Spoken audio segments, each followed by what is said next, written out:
Salut tout le monde, c'est Yali, RPGD 2021, jour 21. Substitut. Non, simplicité, pardon. Hey, Christy, j'arrête pas de me mélanger. Simplicité. Simplicité. J'ai malheureusement pas grand chose à dire par rapport à la simplicité. Parce que déjà, ma vie est pas simple, puis les choses que je fais sont pas toujours simples. Tomber dans la simplicité, ça m'arrive des fois. La plus belle des simplicités, c'est quand le joueur te dit Ah, il pourrait se passer telle affaire, puis que tu te dis Go for it. C'est la meilleure des simplicités. Travailler avec ce que le joueur te donne. J'adore ça. C'est le fun. Tout le monde trouve ça le fun généralement. L'inconvénient, c'est qu'à long terme, ces folies-là, ben, des fois, ça peut finir par rendre des choses plus compliquées pour le maître de, joueur, le maître de jeu. Mais bon, c'est correct, ça fait partie de la game. Deuxième mot. Challenge. Les challenges. Je pense, la seule affaire que ça m'inspire, c'est le challenge rating. Le CR. Puis, dans le fond, à quel point que tes personnages sont bons ou qu'est-ce qu'ils doivent battre. Et généralement, je trouve que les joueurs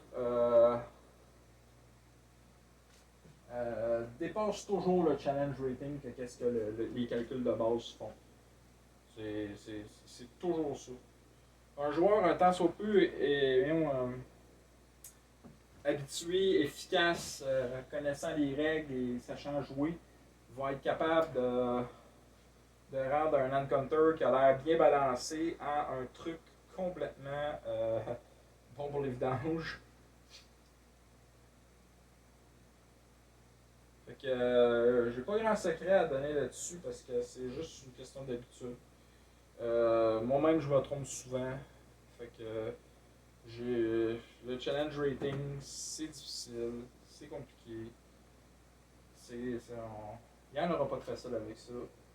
Fait que faut mesurer les personnages, leur envoyer des affaires, puis un moment donné, tu vas finir par être capable d'analyser ça. J'aimerais ça donner des trucs plus cool, mais j'en ai pas. Parce que c'est propre à chaque système, c'est propre à chaque groupe, à chaque personnage. Tu sais, c'est un groupe avec des personnages qui sont, tu sais, genre, de genre barbe, puis etc. C'est sûr que ton challenge rating, ça va bien aller. Mais si dans ton groupe, au contraire, sont un peu OP, là, comme genre ma game de Mandalorian, parce qu'ils sont tous en armure mandalorienne, qui sont toutes des armures ultra solides, qui permettent de torcher une armée à toute seule, ben, ça va être tough. Pas un petit péché. Fait que, mot suivant. La peur. Oh, la peur. La peur est un bon outil. Qu'il faut utiliser quand même avec un peu de parcimonie.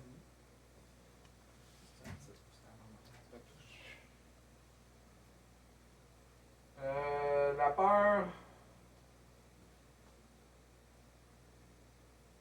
Utiliser la peur est littéralement inutile quand il y a un paladin dans le groupe. Faire peur à tes joueurs, ben, si t'es capable en tant que maître de jeu, tant mieux. Parce que moi, c'est zéro open bar. C'est pas mon genre. Déjà, j'aime pas ça, les films d'horreur. Faire peur à tes personnages, à tes joueurs, sinon, c'est par leur montrer que genre la tâche va être insurmontable avant même qu'ils commencent. Ça, c'est la meilleure affaire. Puis pour ça, il faut que tu connaisses bien tes joueurs. Comme genre, tu sais que justement, un de mes joueurs, c'est un gros fan de Star Wars. Fait qu'il connaît tout de Star Wars. Fait que si j'ai dit que Trump débarque, ben là, il fait dans ses shorts, tu sais. Et- Tandis que si tu dis à n'importe qui a juste vu les films de Star Wars, que Trump débarque, il dit, hein? Par contre, si tu dis que Darth Vader s'en vient, là, il va avoir le genre de réaction. Fait que donc, comme je disais, c'est quelque chose qui dépend de tes joueurs. Ensuite, après la peur, motivation. Euh, la motivation. La motivation du joueur ou la motivation du personnage? Deux affaires assez différentes, assez complexes aussi. Là. La motivation du joueur, généralement, va être de s'amuser. Fait il va suivre dans le scénario. Tu sais, il va accepter tout ce que tu lui donnes. Puis, il va prendre ça comme de l'argent comptant. Puis, go for it. Moi, ça me tente de rouler des dés de mathématiques, de rencontrer des personnages non-joueurs intéressants, de vivre des aventures, d'avoir des situations. Euh, c'est ça sa motivation. Par contre, euh, ton personnage, puisqu'il y en a qui sont capables de penser en termes de personnage, c'est quoi la motivation de mon personnage? Sa motivation, c'est quoi? C'est de faire de l'argent. Il va penser de toutes sortes de façons différentes. Sa motivation, c'est de sauver telle ou telle personne, ben, il va toujours agir en conséquence de ça. C'est de ci ou de ça, c'est ça, tu sais. Des fois, il y a des gens qui sont assez capables de se mettre dans le roleplay de ça, puis il y en a d'autres, des fois, tu sais, aussi, il faut comprendre que la motivation va changer. Pas peu, va changer. Autant que ce soit celle du joueur que celle du personnage. Tout ça, ça va changer. Le joueur, il a eu une mauvaise journée, alors que lui qui est d'habitude full roleplay, ce coup-là, il va juste rentrer dans le tas et péter à gueule à tout le monde. Tu sais? C'est sa motivation qui a changé. Euh, si c'est un bon joueur, normalement, il va te le dire. Hey, aujourd'hui, je me sens de telle manière. Aujourd'hui, j'ai une journée de merde à la job. Mon boss m'a crié après. Y a-tu moyen qu'on torche du gob sans se casser la tête? Je dis. Fait que, tu sais, ça c'est cool, ça. Ça c'est quelque chose que de plus en plus, ça se monte, puis vraiment, le maître de jeu, des fois, il va être capable d'agir dans ce genre de situation-là.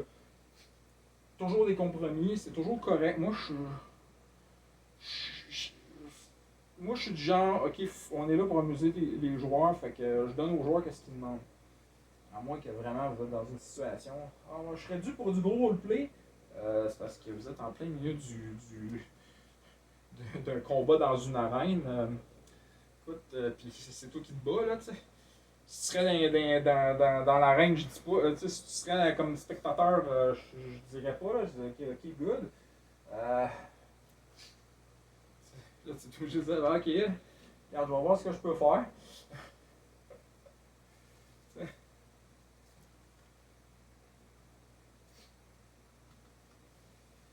Euh, Puis, bon, c'est pas mal ça. Fait que je m'en vais vous souhaiter des critiques nombreux et des fumbles rares. Bye bye!